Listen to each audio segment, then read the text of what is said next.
nessa sessão nós quisemos trazer a experiência de um colega que não é do Escritório de Relações Internacionais, que é da Faculdade de Educação da URGS, o professor Sérgio Franco.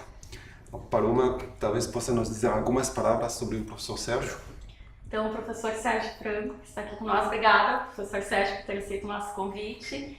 Como Nicolás disse, professor da Faculdade de Educação aqui da URGS e tem, professor, uma larga experiência com a educação superior. O professor aqui na universidade foi pró-reitor de graduação e teve uma grande atuação no MEC, foi presidente da Comissão Nacional de Avaliação de Cursos aqui no MEC, trabalhou como membro do Conselho Nacional de Educação na Câmara de Educação Superior e também representou o Brasil na RANA, que é a rede de agências nacionais de acreditação dos cursos de educação no Mercosul. Então, dada essa larga experiência, a gente conta com a experiência do professor Sérgio Franco para continuar falando do tema da dupla diplomação.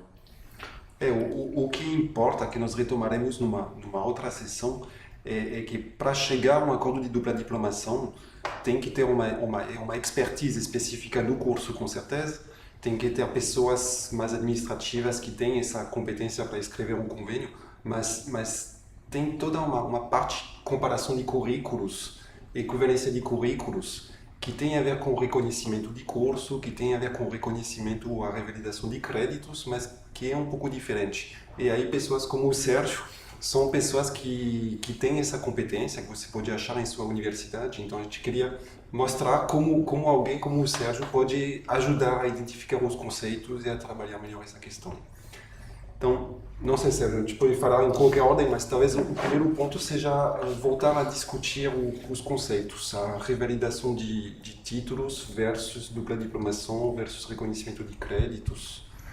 Bom, em primeiro lugar, obrigado pelo convite, obrigado pela acolhida, né? E espero fazer jus a toda essa expectativa que vocês criaram nessa apresentação de mim aí. Mas, bom, acho que tu colocas uma coisa muito importante, Nicolás, que é a ideia de dupla diplomação ou revalidação de títulos, ou reconhecimento de título, que tem uma diferença também entre revalidação e reconhecimento, depende não só de uma questão burocrática, mas depende de uma questão acadêmica, que é a análise de como é o currículo, de como esse currículo está organizado e o que está se formando com esse curso.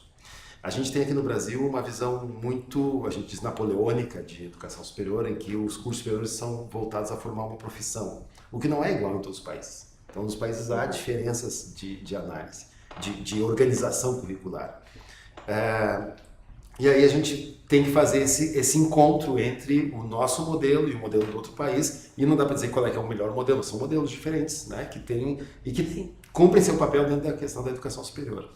No caso da dupla diplomação, tem a questão do acordo entre os diferentes cursos que estão se fazendo em conjunto. Então, se a ideia é que as pessoas, os estudantes possam fazer parte do curso de uma outra universidade, e essa parte do curso na outra universidade seja suficiente para que as duas universidades reconheçam esse estudo e, portanto, as duas universidades deem um diploma. Então, o sujeito que fez uma dupla diplomação aqui na França, ele tem o diploma brasileiro e o diploma francês, o que lhe confere direitos no Brasil e na França, que às vezes não são os mesmos, mas tem uma equivalência no sentido dos direitos que um egresso de curso superior teria. E aí, o acordo do que se ensina é muito importante. No caso da revalidação de título, né, a gente diz revalidação quando se fala da graduação e diz reconhecimento quando se fala da pós-graduação, porque isso até é uma coisa um pouco controversa, alguns dizem que é uma questão só linguística, mas tem uma questão importante. No caso do Brasil, a graduação habilita para uma profissão. A pós-graduação não habilita. Então, a pós-graduação eu tenho que conhecer, eu tenho que reconhecer que ele fez a pós-graduação. E a graduação tem que validar, eu tenho que dizer que ela é válida. Por isso, essa diferença do nome que está na lei, né? E no caso, então, da validação, da revalidação, porque já foi válido em outro país, quando o sujeito fez um curso em outro país e vem querer exercer a profissão aqui no Brasil, ou ter os direitos do egresso desse curso aqui no Brasil, ele precisa mostrar que o curso que ele fez é condigno com o que se espera no Brasil da formação. Então aí não é mais tanto uma questão de equivalência total dos conteúdos, não é mais uma questão curricular, mas uma questão da formação geral. Isso é uma coisa bastante polêmica.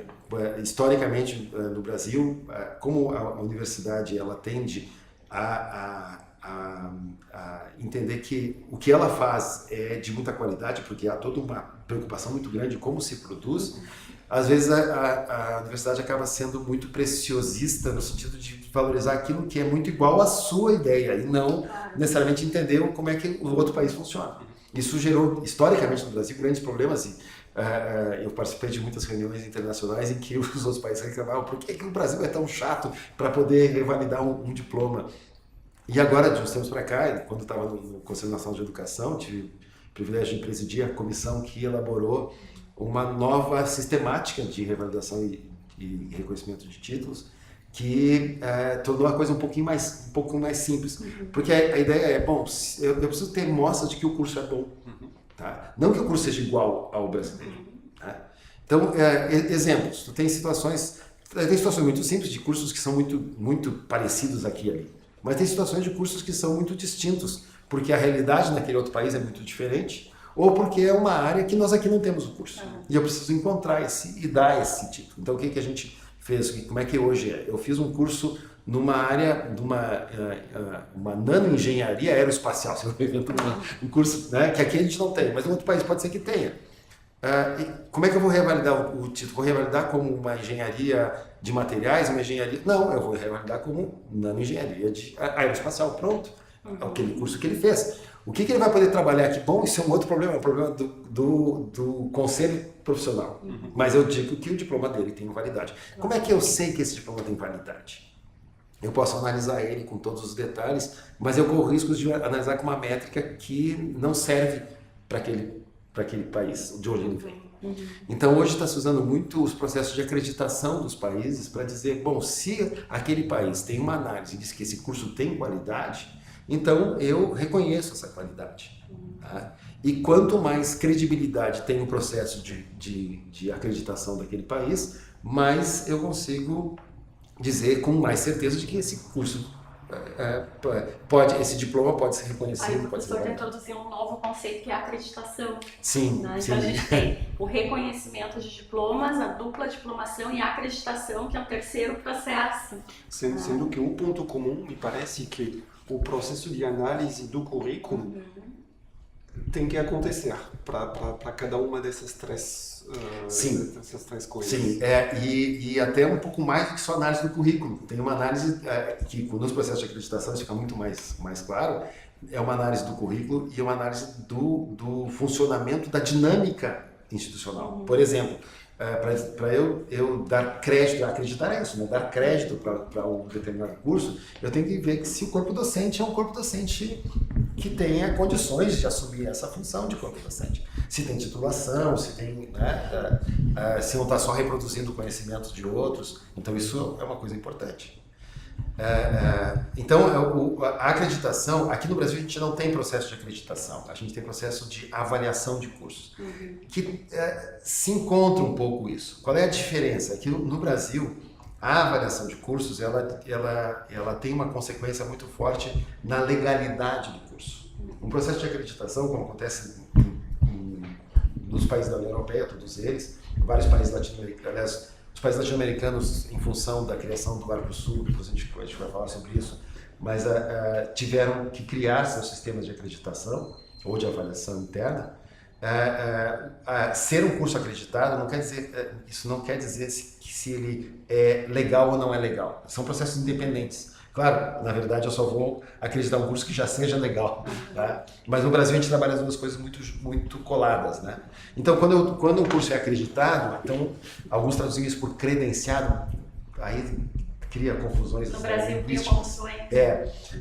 Um curso acreditado é um curso que que foi analisado e foi dito, olha, esse curso é um curso que tem qualidade, é uma medida de qualidade do curso, tá? Não numa nota de qualidade se é 1, 2, 3, 4, 5, 6 ou 10, não, mas no sentido de que, olha, esse curso, o egresso desse curso tem as competências necessárias para aquilo que se espera do egresso de um curso assim. Então, acho que passamos por 3 conceitos importantes, né? Acreditação, reconhecimento e dupla diplomação. Com certeza.